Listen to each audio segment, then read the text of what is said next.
The movie starts with a dream. It shows an ultrasound, then a newborn baby and a girl running on an open field. We suddenly cut to our protagonist, Mathieu, who is waking up from this dream in a plane currently in the process of landing in France. On his way out of the airport, he calls his 12-year-old daughter, Sarah, to check on her and tell her he'll be there soon.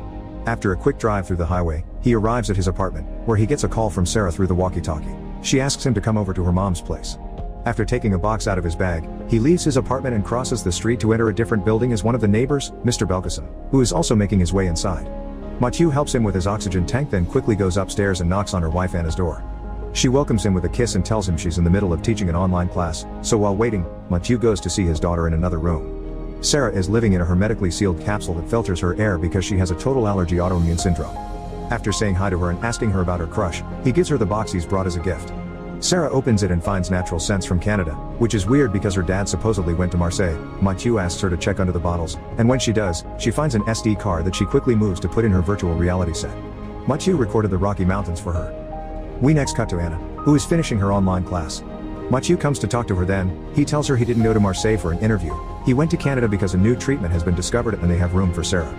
Anna is skeptical since she never heard of it from their doctor. Mathieu explains it's new and it hasn't been published yet. They just need to move to Canada, which Anna doesn't like. She thinks Mathieu is complicating things. They've already been lucky enough to get Sarah out of the hospital and she has a life. But Mathieu doesn't think that's a life. Meanwhile, Sarah is having a video call with some friends that have the same condition as her, including a girl named Charlotte and Sarah's crush, Noé, who refers to their little group as goldfishes in a tank. Back to Mathieu and Anna, they're still discussing this new treatment. Mathieu wants Anna to think about it. Anna says they can go when there are real results, but Mathieu replies it must be decided now. He wants these doctors to get Sarah out of the capsule so he can finally hug her. Anna asks for more time, so Mathieu leaves the apartment and returns to his own. While Sarah continues to chat with her friends, the TV shows important news. An earthquake of a magnitude never seen before has isolated Sweden and Denmark. Mathieu hears this from the shower, and it's at that exact moment that an earthquake hits Paris as well. The power suddenly goes out and Sarah's capsule changes to battery mode. She calls her dad, who is hurrying to get dressed, to ask what's going on. Mathieu tells her he'll be over soon. When he makes out, he hears alarms and sees people running on the streets. Sarah tries to contact him again. He tells her she and her mom should stay put. He walks down the street and, after noticing a flock of birds desperately flying away, he finally finds the problem. There is a thick mist coming out of the ground and killing anyone that breathes it. It is expanding and taking over the city, so Mathieu immediately starts running back to his family. Once inside, he finds Anna by the window, so he quickly drags her away, telling her not to breathe the mist. To Sarah, he says that they'll have to leave her there, but promises they'll come back for her soon. As the mist also makes its way up inside the building, Mathieu and Anna rush upstairs until they make it to the highest apartment where an elderly couple, Lucien and Colette, live. Lucien lets them in and Mathieu runs to the window to check on the fog. It has stopped at roof level. Mathieu then asks for some rags which he uses to cover the spacer under the door while Anna contacts Sarah with a walkie-talkie. Sarah tells them the fog has invaded her room, but she's fine because the capsule protects her. Afterward, both couples go out to the balcony to look at the city, which is now completely covered by the mist, leaving only the rooftops visible. Colette gets scared, so her husband comforts her by saying their son is fine and takes her back inside. Mathieu and Anna wonder if the fog is toxic and where it came from, and they see 2 helicopters fly by. They decide to also return inside before the fog kills them. In the capsule, Sarah watches the fog get thicker around her. Back in the apartment, Lucien and Colette are checking their food while Anna looks at the capsule battery on her phone app. There are 4 bars left, which Sarah confirms on her side. This means she still has 10 hours of battery. While they chat, Mathieu finds some binoculars, which he hangs on his shoulder as he goes out to the balcony and climbs the wall to reach the rooftop. There he uses the binoculars to look farther at the city. The mist truly is everywhere.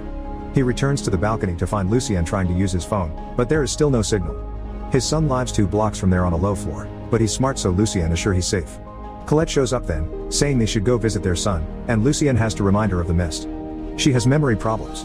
They all go back inside, and after she ends her talk with Sarah, Anna asks Mathieu for an update, but he hasn't seen any rescue teams. Anna is worried about the capsule battery life. Meanwhile, Lucien searches his closet to find an old radio and brings it over to the table. While the others take a look at it, Lucien goes out to the hallway to check the fog.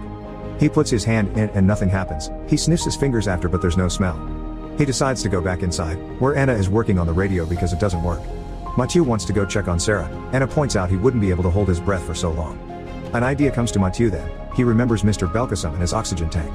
He could hold his breath long enough to get the tank, then visit Sarah freely, since he is only living 1 floor under it. Mathieu opens the window, gets a hammer and flashlight from Lucien and some tape from a drawer and climbs out, taking a deep breath before entering the fog. When he makes it to Mr. Belkacem's, he enters it after breaking the window with a hammer and starts looking around with the flashlight.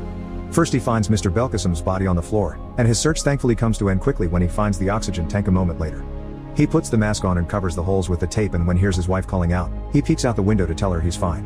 While grabbing a bag to put the tank in and carry it on his back, he hears some noises coming from another room. When he opens it, a puppy runs out and Mathieu notices the body of the dog parent inside.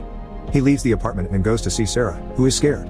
Mathieu leaves her food, a flashlight and some batteries for the walkie-talkie before changing the battery of the capsule. When he's done, he tells Sarah rescue will come soon, but she still must make the food last.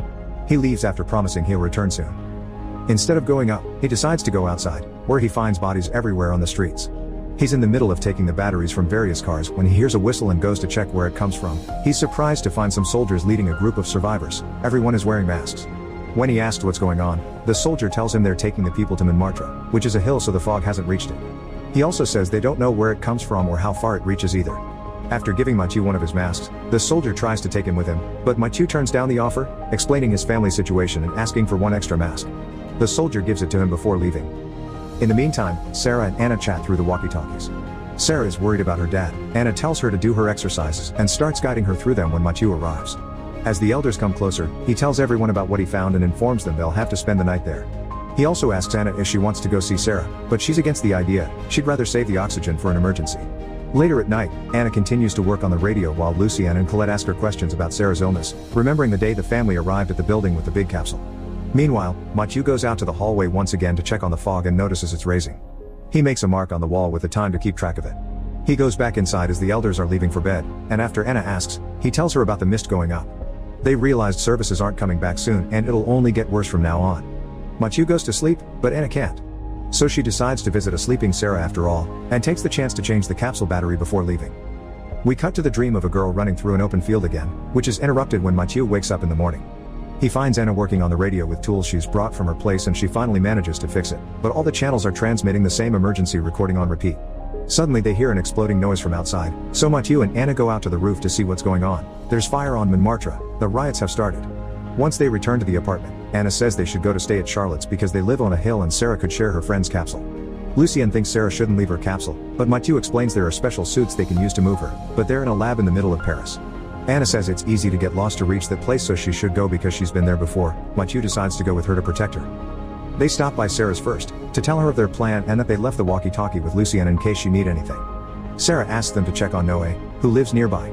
A moment later, Mathieu and Anna are out on the streets, and they quickly reach Noé's building. They aren't able to make it inside though, because an angry dog shows up and starts chasing them. They start running away and after some blocks, accidentally get separated while dodging cars.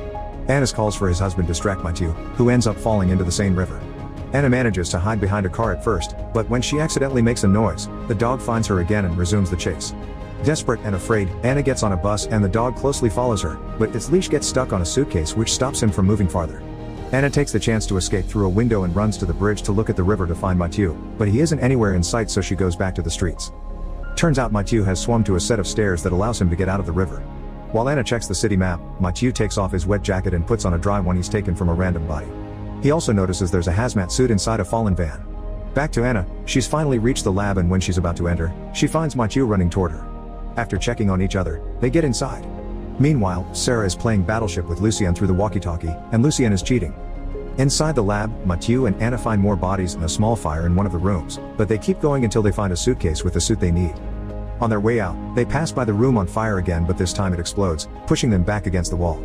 They survive, but Mathieu is on fire. Anna searches for an extinguisher and puts it off. When he checks on his husband, she realizes he's having trouble breathing and they soon find the cause. The explosion broke the oxygen tube of his tank. Mathieu takes his mask off and Anna starts sharing her own oxygen with him as they go upstairs to find a room that fog hasn't invaded yet. Once they make it to one, they discover Mathieu has a nasty burn on the side of his body, so while he takes off his jacket and throws some water on it, Anna searches for a first aid kit. She takes it to Mathieu as soon as she finds it and carefully bandages the wound while teasing him for his tattoo. When it's time to go, they realize the tank doesn't have enough oxygen left for both of them. Mathieu tells Anna to go with it, he'll find a way by his own, like maybe taking the rooftops. At first Anna refuses, but Mathieu reminds her Sarah needs her and that he trusts her girls to find some oxygen later with the help of the suit. The couple shares a passionate kiss before separating. While Anna runs through the streets with the suitcase, Mathieu makes his way through the roofs. Anna's tank is running out of oxygen, so she has to take the mask off before entering the building. She manages to hold her breath long enough to return to Lucienne's place, where she discovers the explosion has damaged the suitcase and its contents. Meanwhile, Mathieu finds some provisions and a rope on one of the rooftops. After giving the rope a tug to test it, he climbs it to reach the roof of a parking lot. In there, he finds more bags with supplies and a trail of blood that takes him to the body of a cop. Then he enters the building and finds a little camp that holds an oxygen tank and a rifle. He takes the tank for himself, and when he's about to leave, a different cop shows up that tells him the fog is rising faster by the hour and asks him to put down the mask. The cop takes out his gun to kill him as he did with the other guy, but Mathieu puts on the mask and pushes him off the edge of the platform. They fall on top of the car and struggle for control. The officer tries to get off Mathieu to reach his gun, but Mathieu grabs him from behind and keeps him with him long enough for the fog to have its effect on him. Back in the apartment, Sarah and Anna are once again chatting through the walkie-talkies. Sarah asks if there's anything after death and that she believes things can't just end here. Anna mentions she's a scientist, so she can't believe the fog is divine or magic. It must be a reaction to something.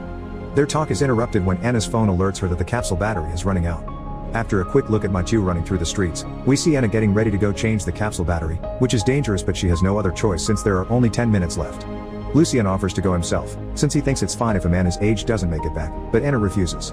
After another short talk with Sarah where his daughter confesses her crush, Anna rushes out of the apartment and into the capsule room, where the battery has already died. Sarah notices her mother isn't wearing a mask and worries, but Anna concentrates on changing the battery and getting the capsule running again before leaving. A short moment later, Mathieu arrives and Sarah tells him what happened. He wastes no time climbing the stairs only to find his wife couldn't make it. Sarah hears him cry out in agony and calls him on the walkie-talkie as he returns to the apartment. He takes the conversation to the balcony to privately tell her the bad news. Sometime later, the adults are passing time in the apartment when another earthquake shakes Paris. Mathieu goes to the balcony and confirms the fog is finally reaching their floor. They can't stay there any longer. He remembers the hazmat suit he saw in a van and intends to go retrieve it to fix Sarah's. He also wants to bring oxygen for Lucien and his wife, but Lucien turns it down. He and his wife had a good life and don't want to continue living without their son, so they'll stay there and let the mist take them. After offering some words of sympathy, he leaves the place and checks on Sarah, who ignores him until he mentions he's leaving. Sarah gets angry because she thinks he'll end up like her mother, but he explains this is the only option and promises he'll come back. Back in the apartment, the elderly couple lays down on the bed, holding hands and reassuring each other that they're happy with the life they've lived together. Then they close their eyes as the mist makes its way into their room. Outside, Mathieu has no trouble finding the van with the suit. After retrieving it, he starts running back, and on the way, he finds a scooter with the key still on, so he decides to ride it. When he's getting close to his building, however, a boy suddenly appears in front of him, so Mathieu turns abruptly to dodge him and crashes. In the capsule, Sarah is trying to call him on the walkie-talkie to no avail, and she freezes when a mysterious someone enters her room. On the street, Mathieu is slowly regaining consciousness and notices he has quite a wound on his head. He retrieves the suit and the walkie-talkie and limps his way back to the building while trying to get in contact with his daughter. He barely manages to take a couple of steps before he must stop to rest on the floor because the pain is unbearable, but he forces himself to stand up when he sees two shadows approaching him. It's Sarah and Noé. Sarah runs to him, and for the first time since she was born, Mathieu finally gets to hug his daughter. Sarah explains that Noé came pick her up because the mist doesn't affect youngsters. Mathieu is so happy that he takes off his mask for a second so he can kiss Sarah's head while hugging her again. He tells her she's finally free. We cut to the dream one last time. This time we clearly see it's Sarah, the one running on an open field with Noé and her other friends. Mathieu wakes up then, showing us some time has passed and things have changed. It's now Mathieu that stays inside the capsule waiting while Sarah is outside taking care of him and getting in touch with the walkie-talkie. Their roles have reversed.